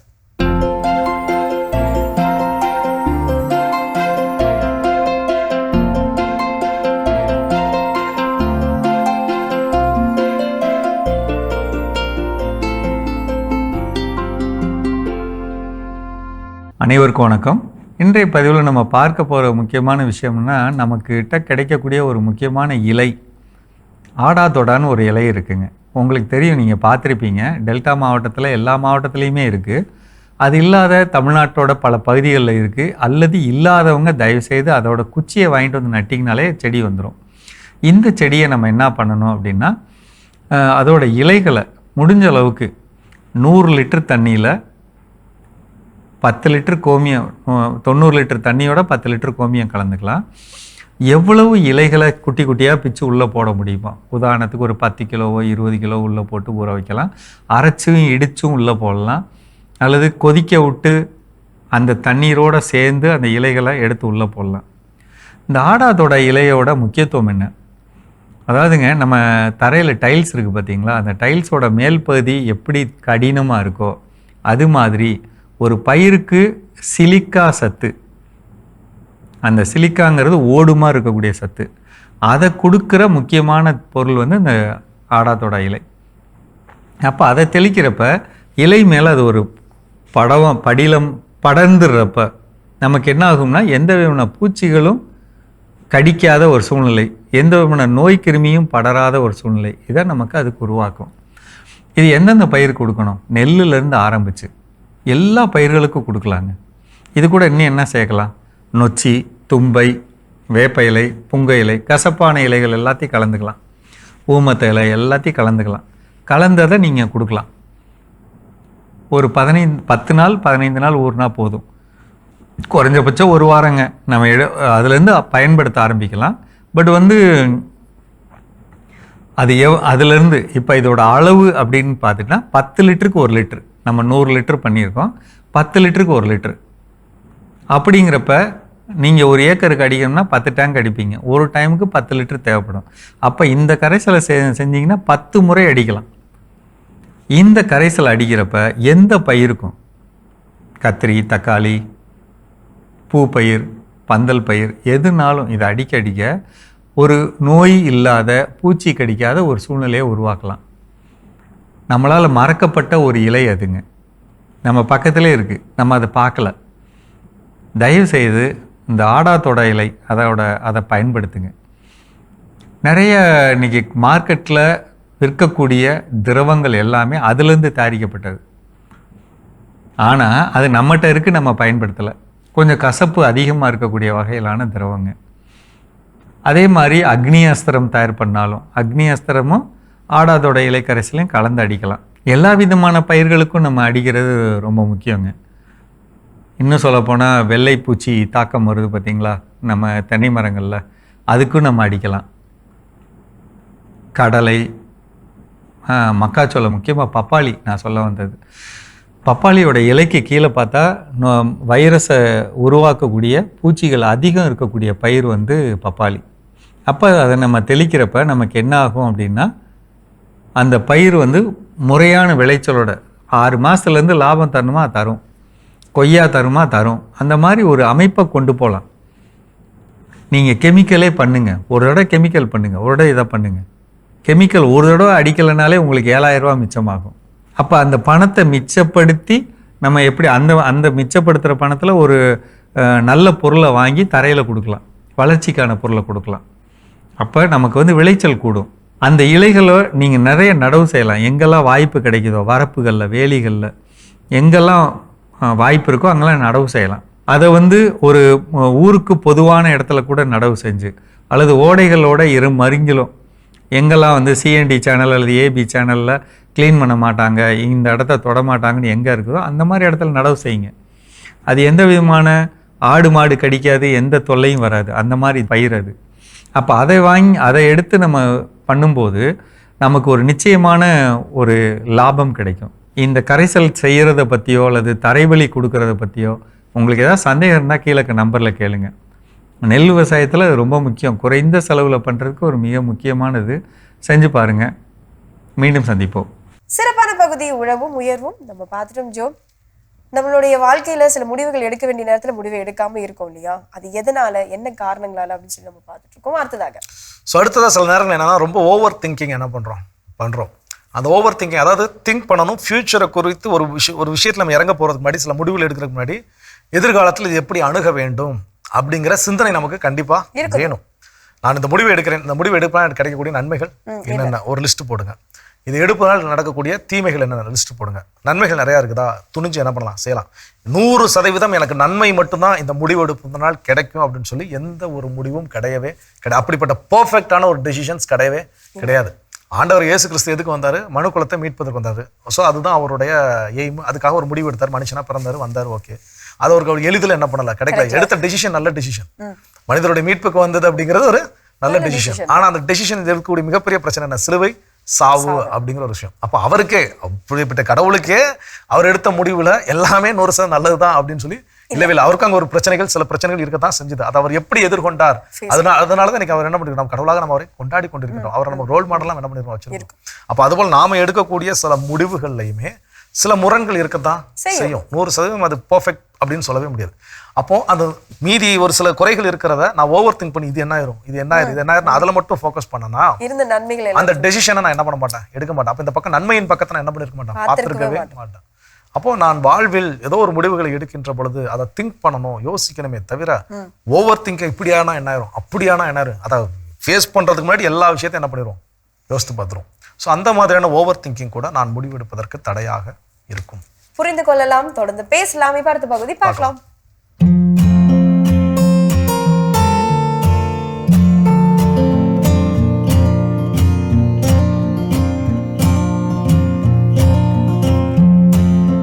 அன்பான மாதா தொலைக்காட்சி நேயர்களுக்கு வணக்கம். இன்றைய நிகழ்ச்சியில் ருமட்டாய்டு ஆர்த்ரைட்டிஸ் பற்றி பார்க்கலாம். அதாவது சாதாரணமாக இந்த ருமட்டாய்டு ஆர்த்ரைட்டிஸ் அப்படிங்கிறது சின்ன ஜாயிண்டில், சின்ன மூட்டுகளில் வலி தொடக்கி பெரிய மூட்டுக்களை பாதிக்கும். இதே ஆஸ்டியோ ஆர்த்ரைட்டிஸ் அப்படிங்கிறது பெரிய கால் மூட்டுகளில் ஆரம்பித்து சின்ன மூட்டுக்களை பாதிக்கும். ஆப்போசிட் பார்த்துக்கங்க. இந்த ருமட்டாய்டு ஆர்த்ரைட்டிஸ் அப்படிங்கிறது ஆரம்பத்தில் லேசான வலி, வீக்கம் ஏற்படும். மார்னிங் ஸ்டிஃப்னஸ் இருக்கும். தூங்கி எழும்போது நமக்கு விரலெல்லாம் டைட்டாக ஸ்டிஃப்னஸ் இருக்கும், நீட்டம் மடக்க டைட்டாக இருக்கும். அதுக்கப்புறம் சிலருக்கு அந்த மூட்டுகளில் நம்ம தொட்டோன்னா பார்த்தோன்னா அந்த வலி, வீக்கம் இருக்கு இல்லைங்களா, அந்த இடத்துல தொட்டால் சூடாக இருக்கும். இதே மற்ற இடத்துல தொட்டால் சூடு இருக்காது. ஜாயிண்டில் தொட்டால் சூடு இருக்கும், இந்த இடத்துல தொட்டால் சூடு இருக்காது. சிலருக்கு காய்ச்சலே வரும். அப்போ நம்ம செக் பண்ணும்போது அது ருமட்டாய்டு ஃபீவர் அப்படிங்கிறது கூட இருக்கும். அதே போல் ஆரிய ஃபேக்டர் நம்ம பார்ப்போம் பிளட் டெஸ்ட்டில். அப்போது உங்களுக்கு பாசிட்டிவ் அப்படின்னு வந்துடும். இதெல்லாம் வச்சு தான் நம்ம ருமட்டாய்டு ஆர்த்ரைட்டிஸ்ன்னு கண்டுபிடிக்கலாம். அது இல்லாமல் சிம்டம்ஸ் வச்சு நிறைய கண்டுபிடிச்சிடலாம். நல்ல மூட்டுக்கு மூட்டு வீக்கம், வலி, ஸ்டிஃப்னஸ் இதெல்லாம் இருக்கும். தொட்டா சூடாக இருக்கும். எல்லா ஜாயிண்ட்லேயும் பாதிப்பு இருக்கலாம். நாளடைவில் இது கவனிக்காமல் விட்டால் எலும்புகள் பெண்ட் ஆகும். நார்மலாக இருக்குது. அழகாக இருக்குது, ஃப்ளெக்ஸியாக இருக்குது, எல்லாம் வேலை செய்ய முடியுது. இதே இந்த ரொம்படாய்டு ஆர்த்ரைட்டிஸ்னால பாதிச்சவங்களுக்கு பார்த்தீங்கன்னா விரல் போனே வந்து பெண்ட் ஆகிடும், காலெல்லாம் பெண்ட் ஆகிட்டு ரொம்ப சிரமப்படுறதை நம்ம பார்த்துருக்கோம், நிறைய பேரை பார்த்துருக்கோம். ஆனால் இது ஆரம்பத்திலே வரும்போது இந்த ரொமட்டாய்டு ஆர்த்ரைட்டிஸ் பாசிட்டிவை நெகட்டிவ் ஆக்க முடியும். இந்த ஆயுஷ் மருத்துவ முறைப்படி இருக்குது, உடற்பயிற்சி இருக்குது, உணவு கட்டுப்பாடு இருக்குது, இன்டர்னல் எக்ஸ்டர்னல் ட்ரீட்மெண்ட் மெடிசின்ஸ் இருக்குது. இதெல்லாம் கடைப்பிடிக்கும் போது நிச்சயமாக இந்த ரொமட்டாய்டு ஆர்த்ரைட்டிஸ் பாசிட்டிவை நெகட்டிவ் ஆக்கி நிறைய பேஷண்ட் நல்லா இருக்காங்க. இவங்களுக்கு முக்கியமாக பூண்டு பால், சன்லைட், சன்பாத் எடுக்கணும். அதுக்கப்புறம் ரொம்ப மைல்டு எக்ஸசைஸ் தான், ரொம்ப கஷ்டமான உடற்பயிற்சியெல்லாம் கிடையாது, பயப்படாதீங்க. அதுக்கப்புறம் எப்சம் சால்ட்டில் இவங்க குளிக்கலாம். அதே போல் எப்சம் சால்ட்டில் ஒரு டப்பில் தண்ணி வச்சுட்டு அந்த கால் பாதத்தெல்லாம் வைக்கிற மெத்தடெல்லாம் நாங்கள் வரும்போது சொல்லித்தரோம். எள்ளு இவங்களுக்கு ரொம்ப சிறந்த உணவு, பிரண்டை சட்னி சிறந்த உணவு. கிழங்கு வகைகள் நீங்கள் சமைத்து சாப்பிடக்கூடாது. இதே உருளைக்கிழங்கை நீங்கள் சமைச்சு சாப்பிடவே வேண்டாம். ஆனால் இந்த சாதாரண உருளைக்கிழங்கு ஒன்று எடுத்துக்கோங்க, பச்சையாக அது தோலோட கழுவிட்டுங்க, அதை கட் பண்ணுங்க, திருப்பி வாஷ் பண்ணிடுங்க, தண்ணி ஊற்றாம அரைங்க, அதை பிழிங்க. அது டெய்லி சும்மா ஒரு 50 ml 25 ml வரும், அது போதும். அதை காலையில் வெறும் வயிற்றில் குடிச்சிடுங்க. அதாவது ரொமட்டாய்டு ஆர்த்ரைட்டிஸ்க்கு உருளைக்கிழங்கு சாறு சிறந்தது. ஆனால் சமைத்த உருளைக்கிழங்கு நீங்கள் சாப்பிட வேண்டாம், அது லிமிட் பண்ணணும். ரொம்ப ரேராக ஒரு அவியல்ல இல்லை என்றைக்கோ ஒரு நாள் ஒரு உருளைக்கிழங்கு பொரியல் கொஞ்சமாக எடுத்துக்கலாம். மற்றபடி டெய்லி உருளைக்கிழங்குல சாப்பிடக்கூடாது. அதே உருளைக்கிழங்க பச்சையாக நீங்கள் ஜூஸ் எடுத்து சாப்பிடும்போது மருந்தாக உங்களுக்கு வேலை செய்கிறது. இது அனுபவ ரீதியாக நிறைய பேஷண்ட்டுக்கு சொல்லி நல்ல வெயிட் குறைஞ்சிருக்கு, மூட்டு வலி குறைஞ்சிருக்கு, நல்லா இருக்காங்க. மூட்டு வலி பேஷண்ட்டு வெயிட்டு ஒரு காரணம், மூட்டு வலி முதுகு வலி எல்லாம் காரணம், உடல் பருமனம் ஒரு காரணம். ரொமட்டாய்டு ஆர்த்ரைட்டிஸ்க்கு ஸ்டிஃப்னஸ் அதெல்லாம் போக்கும். பூண்டு பால் அந்த குத்தல் வலியை எடுக்கும். அதனால் ரிப்போர்ட்டோட பார்த்துட்டு உங்களுக்கு அத்தனை வழிமுறைகளையும் சொல்லி உங்கள் ரொமட்டாய்டு ஆர்த்ரைட்டிஸை படிப்படியாக சரியாக்கும் வழிமுறைகளை சொல்லித்தரும். மீண்டும் நாளை சந்திப்போம். நன்றி. அன்னை மரியே வாழ்க. அருமையான நம்ம ஒரு வித்திய பகுதி பார்த்துட்டோம். நிகழ்ச்சியோட நிறைவுக்கும் வந்தாச்சு. இன்னைக்கு நாள் மகிழ்ச்சியோட நம்ம பேசிட்டு இருக்கிறோம் கடவுள் வணக்கம் நிகழ்ச்சியில். நம்முடைய வாழ்வில் சில முடிவுகளை நாம் எடுப்பதில்லை, அதற்கான காரணங்கள் என்னென்ன அதை தான் தெரிஞ்சுட்டு இருக்கிறோம். அதில் ஃபைனலாக என்ன சொல்றாங்க? சில உறவுகள் நம்மை சார்ந்த உறவுகள் நம்ம விட்டு போயிடுவோம் அப்படின்ற ஒரு பயத்தினால கூட சில நல்ல முடிவுகளை நம்ம எடுக்கிறதுக்கு தவற விட்டுருவோம். என்னுடைய அப்பா இந்த முடிவு எடுக்கிறதால என்னுடைய அப்பா அம்மா என்னை விட்டு போயிடுவாங்களோ, இல்லை இப்படிப்பட்ட ஒரு முடிவு எனக்கு நல்ல வாய்ப்பு வருது அதனால என்னுடைய மனைவி என்னை விட்டுட்டு போயிடுவாங்களோ, என்னுடைய குழந்தைகள் வந்து என்னை விட்டுட்டு போயிடுவாங்களோ, அது இது போன்ற இந்த சில சிந்தனைகளை குறித்து நம்ம என்ன பண்ணுவோம் அப்படின்னா சில நல்ல முடிவுகளை விட்டுட்டு நல்ல வாய்ப்புகளையும் தவற விட்டுருவோம். கண்டிப்பாக சில பிரச்சனைகள் சண்டை சச்சரவு வருதுன்னா ஓகே துணிஞ்சு ஓகே அப்பா அம்மாவை இந்த டைம் நம்ம இந்த முடிவு எடுக்கிறதுனால, அது குறிப்பாக சில நேரங்கள் பார்த்தீங்கன்னா இந்த ஃபாதர்ஸ் யாரெல்லாம் இருக்கிறாங்களோ அவங்க இந்த பிரச்சனையை ஃபேஸ் பண்ணியிருப்பாங்க. வீட்டில் போய் ஒரு குறிப்பிட்ட டைமில் அவங்க அப்பா அம்மா போய் நான் சாமியாராக போக போகிறேன் அப்படின்னு சொன்னப்போ அது அவங்க அப்பா அம்மாவை என்ன பண்ணிக்க முடியாது, அக்செப்ட் பண்ணிருக்க முடியாது. ஸோ எல்லாரும் என்ன நினச்சிருப்பாங்கன்னா என் பிள்ளை வருவான் வேலைக்கு போவான் என்னை நல்லா பார்த்துவான் கடைசி காலத்தில் அப்படின்னு நினைப்போம். அதுக்கு மத்தியில் போய் இல்லை நான் சாமியாராக போகிறங்க ஒரு விஷயம், ஒரு டெசிஷன், ஒரு முடிவு வந்து அவங்களுக்கு வந்து ஒரு ஆச்சரியத்தையும் ஒரு அதிர்ச்சியை என்ன பண்ணிருக்கும் ஏற்படுத்தியிருக்கும். எல்லா ஃபாதர்ஸ் வீட்லையும் நடந்திருக்குன்னு நான் சொல்ல, ஒரு சிலர் வீட்டில் என்ன பண்ணிருக்கோம் நடந்திருக்கும். அப்போ அந்த நேரங்களில் அது முடிவை இல்லை ஓகே நீங்கள் இதில் தான் நான் உறுதியாக இருப்பேன், கடவுளுடைய அழைத்தில் நான் உணர்ந்துருக்கிறேன் அப்படின்னு நின்னவங்களாம் நீங்கள் என்ன பண்ணியிருக்காங்க சாமியாரா மாறி இருக்கிறாங்க. ஸோ அப்போ அதுதான் அப்போ அந்த டெசிஷன் சில நேரங்கள் சில உறவுகளை காயப்படுத்த செய்யும். ஆனால் அந்த டெசிஷனால நான் எடுத்த முடிவு சரிதான், ஓகே நல்ல வேளை அந்த டைம் நான் சொன்ன பேச்சை கேட்டு நீ செய்யாமல் இருந்திருந்தா நேரம் இப்படி இருந்திருக்க மாட்டோம் அப்படிங்கிற பேச்சுக்கு கொண்டு வர்ற அளவுக்கு நம்ம என்ன பண்ணிருக்கணும், அதற்கான உழைப்பையும் எஃபர்ட்டை என்ன பண்ணிருக்கணும் போட்டிருக்கணும். ஸோ அதுதான் ரொம்ப ரொம்ப முக்கியம். அதில் நான் முடிவு எடுத்துட்டு அப்பா அம்மாவை காயப்படுத்தி எடுத்துட்டு திரும்ப அதுக்கப்புறம் போயிட்டு அன்னைக்கே சொன்ன நீ கேட்கல அப்படின்னு அப்பா அம்மாவை சொல்ல வச்சோன்னா அப்போ நம்ம எடுத்த முடிவு தவறான முடிவு. ஸோ அப்போ ஒரு முடிவுகளை அதான் மாவீரன் அலெக்சாண்டர் அல்ல மாவீரன் நெப்போலியன் 2 பேர் சொன்னது, நான் எடுத்த முடிவுலாம் சரியான எனக்கு தெரியாது, ஆனால் நான் எடுத்த முடிவுகளை சரியாக மாற்றி காட்டுவேன். அந்த ஒரு கட்ஸ் நமக்கு இருக்க வேண்டும். ஸோ சிறப்பு அருமையான நாள், அருமையான சிந்தனை. இந்த சிந்தனை கொடுத்த மகிழ்ச்சியோடு இன்னைக்கு யாரெல்லாம் விழா கொண்டாடுறாங்க பார்க்கலாம்.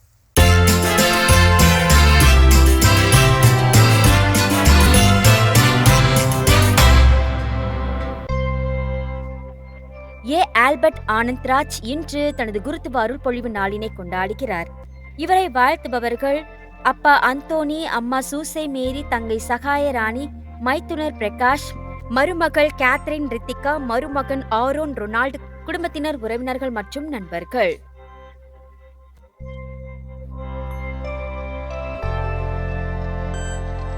அருட்தந்தை டாக்டர் டெரன்ஸ் மேத்யூ இன்று தனது குருத்துவ அருள் பொழிவு நாளினை கொண்டாடுகிறார். இவரை வாழ்த்துபவர்கள் குடும்பத்தினர், உறவினர்கள் மற்றும் நண்பர்கள்.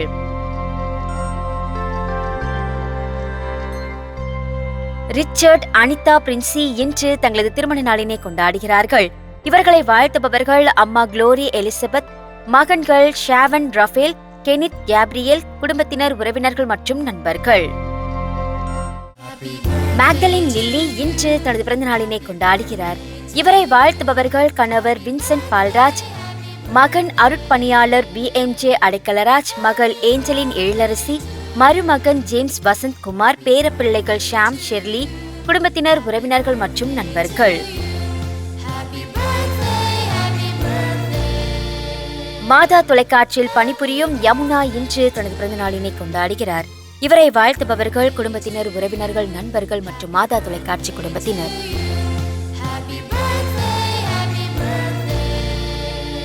மாதா தொலைக்காட்சியில் பணிபுரியும் மரிய விண்ணரசி இன்று தனது பிறந்த நாளினை கொண்டாடுகிறார். இவரை வாழ்த்துபவர்கள் குடும்பத்தினர், உறவினர்கள், நண்பர்கள் மற்றும் மாதா தொலைக்காட்சி குடும்பத்தினர். நோவா சேண்டோ இன்று தனது 1ஆம் ஆண்டு பிறந்த நாளினை கொண்டாடுகிறார். இவரை வாழ்த்துபவர்கள் அப்பா, அம்மா, தாத்தாக்கள், பாட்டிகள், சித்தப்பா, அத்தை, குடும்பத்தினர், உறவினர்கள் மற்றும் நண்பர்கள். சிறப்பான விழாக்களும் நம்ம பார்த்துட்டோம் ஜோ. இன்றைய நாளை யாரெல்லாம் திருமண நாள், பிறந்த நாள் கொண்டாடுறாங்களோ அவங்க எல்லோருக்குமே நம்முடைய வாழ்த்துக்களை தெரிவிச்சுக்கலாம். அது மட்டும் இல்லாம அவங்களுக்கான சிறப்பான இறையாசிர் காத்துட்டு இருக்கு, பார்க்கலாம்.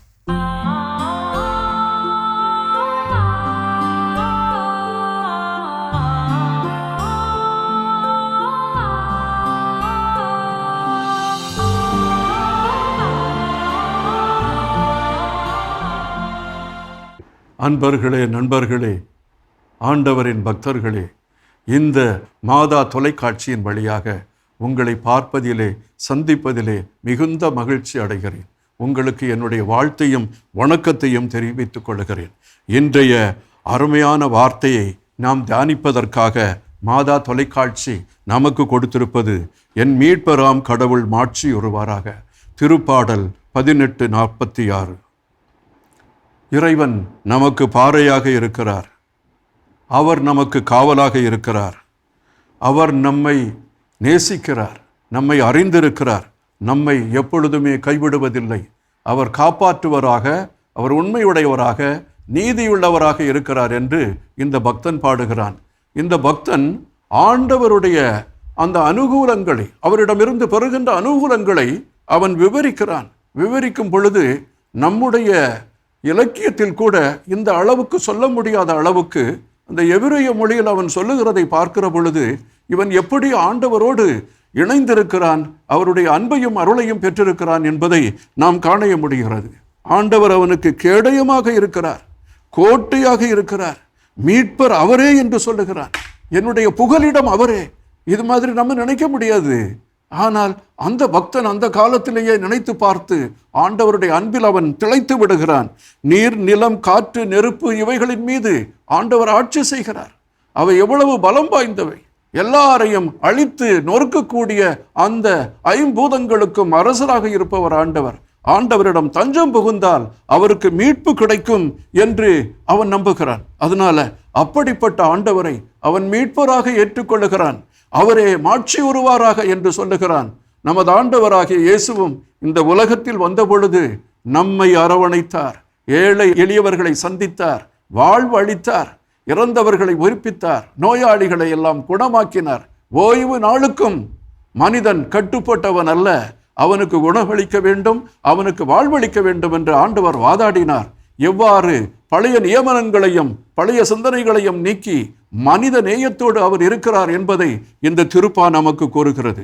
இவர் எப்பொழுதுமே மாட்சியுள்ளவராக இருக்கிறார். இவருடைய மாட்சியே ஏழை எளியவர்களை கவனிப்பதிலும் அவரை ஆசீர்வதிப்பதிலும் அவர்களுக்கு பாதுகாவல் கொடுத்து புகலிடமாக இருப்பதிலும் அடங்கி இருக்கிறது. இந்த அருமையான கடவுளை நாம் நினைத்து நாள்தோறும் போற்றுவோம், அவரை வாழ்த்துவோம். அவர் நமக்கு உதவியாக இருக்க வேண்டும் என்றும் துன்ப நேரத்தில் நமக்கு துணையாக இருக்க வேண்டும் என்றும் அவரை நாம் கெஞ்சி கேட்போம். ஆண்டவர் உங்களோடு இருப்பாராக, உம் ஆன்மாவோடும் இருப்பாராக. எல்லாம் வல்ல இறைவன் தந்தை, மகன், தூய ஆவியார் உங்கள் அனைவரையும் ஆசீர்வதிப்பாராக. ஆமென். மிகச்சிறப்பு. நம்ம அன்பு ஆயரோட இறையாசிரியர் நம் அனைவருக்கும் நிறைவாக கிடைச்சிருக்குது. இந்த மகிழ்ச்சியான நாளில் இன்று கற்றுக்கொண்ட மிக சிறப்பான பாடம், நம் வாழ்வில் சில முடிவுகளை எடுப்பதில்லை, அந்த முடிவுகள் எடுப்பதற்கு சில காரணங்கள் இருக்கின்றது. அந்த காரணங்கள் என்னென்ன அதெல்லாம் தெரிஞ்சிருக்கணும். இன்னும் இதே காரணத்தை சொல்லி இனி வரும் காலங்களிலும் நான் முடிவெடுக்க வேண்டிய இடங்களில் முடிவெடுக்காமல் நான் காலம் தாழ்த்துகிறேன், இல்லை அதை நான் நடுவு விட்டு விடுகின்றேன் அப்படின்னா எனக்கான வாய்ப்புகளை நான் நிச்சயமாக மீண்டும் மீண்டும் மீண்டும் இழந்து கொண்டேதான் இருப்பேன். கடவுள்கிட்ட போய் பழிய போட்டு நீங்க அதை கொடுக்கல இதை கொடுக்கல எதுவுமே சொல்ல முடியாது. ஏன்னா நாம முடிவு எடுக்க வேண்டிய நேரத்தில் நம்ம என்ன பண்ணல, முடிவு எடுக்கல. அதனால் இழக்கக்கூடிய வாய்ப்புகளுக்கு முழு சதவீதம் பொறுப்பு யாருன்னு பார்த்தீங்கன்னா நாம மட்டும்தான். ஸோ அதை திருத்திக் கொள்வதற்கான ஒரு வாய்ப்பை கடவுள் கொடுத்திருக்கிறார். கடவுளுக்கு நன்றி சொல்லி இன்னைக்கு நம்ம நிகழ்ச்சியை நிறைவு செய்தனால இனி தொடங்கலாம். அன்பானவர்களே, வாய்ப்புகளை எதிர்கொள்வோம், வாழ்வில் வெற்றி பெறுவோம் என்ற இந்த சிந்தனையோடு இன்றைய கடவுள் வணக்கம் நிகழ்ச்சியை நாங்கள் நிறைவு செய்கிறோம். இந்த நாள் இனிய நாளாக அமைய மாதா தொலைக்காட்சியின் வாழ்த்துக்களும் ஜபங்களும். மீண்டும் உங்களை கடவுள் வணக்கம் நிகழ்ச்சியில் சந்திக்கும் வரை உங்களிடமிருந்து விடைபெறுகின்றோம். இயேசுவுக்கே புகழ். மரியே வாழ்க. நீ ஆர்ட்ஸ் தானடா படிச்ச, எப்படி ஐடில வேலை பார்க்குற? எந்த டிகிரினாலும் பரவாயில்லண்ணா. சென்னையில் இருக்க எஸ்எல்ஏ ஐடி ட்ரைனிங் இன்ஸ்டியூட் தான் நான் ட்ரைனிங் எடுத்தேன். மாதம் 30,000 சம்பாதிக்கிறேன். சூப்பர்டா. For IT training and placement, contact 8870767784.